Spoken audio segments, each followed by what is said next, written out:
Bonjour, bienvenue sur Un jour, une question. Aujourd'hui, capsule vidéo consacrée à l'eau distillée plus précisément.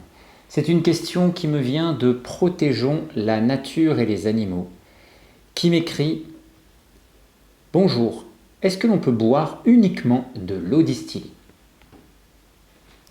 Alors je vais vous dire peut-être ben que oui, peut-être ben que non. Ce n'est pas une réponse de Normand, mais simplement que cela va dépendre de la manière dont vous consommez cette eau distillée, de la quantité d'eau dont vous avez besoin et de vos besoins en minéraux. L'eau distillée, c'est une eau qui a tout enlevé, c'est une eau qui est purifiée. La distillation va enlever les toxines, les polluants, ce qui est plutôt une bonne chose. La distillation va aussi enlever les minéraux, ce qui à mon sens est aussi une bonne chose, puisque la plupart du temps, les minéraux contenus dans l'eau de boisson sont des minéraux sous forme minérale, que notre corps ne va pas bien absorber et utiliser. Et par conséquent, lorsqu'il y en a trop, ces minéraux ont tendance à s'accumuler dans le corps si le corps n'arrive pas à les éliminer suffisamment bien. Donc là, on peut toujours se dire que c'est positif. Mais l'eau distillée, c'est aussi une eau qui est morte. Elle a perdu sa vitalité, son dynamisme. La vitalité de l'eau, c'est le mouvement, c'est l'énergie. Alors pour redonner de la vitalité à l'eau, la dynamiser, il y a le soleil, il y a le son, il y a le vortex, le mouvement. Si on redynamise l'eau distillée est une eau qui a été purifiée et qui retrouve de la vitalité, de l'énergie.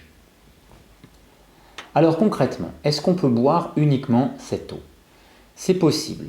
Si par exemple, vous avez une alimentation qui est naturellement riche en eau, donc en aliments aqueux, fruits, légumes par exemple, vous avez de l'eau, mais vous avez aussi généralement beaucoup de minéraux sous forme organique qui arrivent dans votre corps. Donc consommer un peu d'eau distillée à côté ne présente aucun problème, aucun inconvénient. Il est toujours préférable que cette eau soit dynamisée, mais cela ne posera pas de problème majeur. Maintenant, si vous avez tendance à avoir une alimentation qui n'est pas très riche en aliments aqueux, vous aurez un apport hydrique par l'alimentation qui sera faible, mais aussi des minéraux, un apport en minéraux qui sera faible, insuffisant. Et à ce moment-là, il va falloir compenser cette insuffisance par l'eau de boisson. Et si l'eau est déminéralisée, l'eau distillée, vous n'aurez pas cette compensation possible.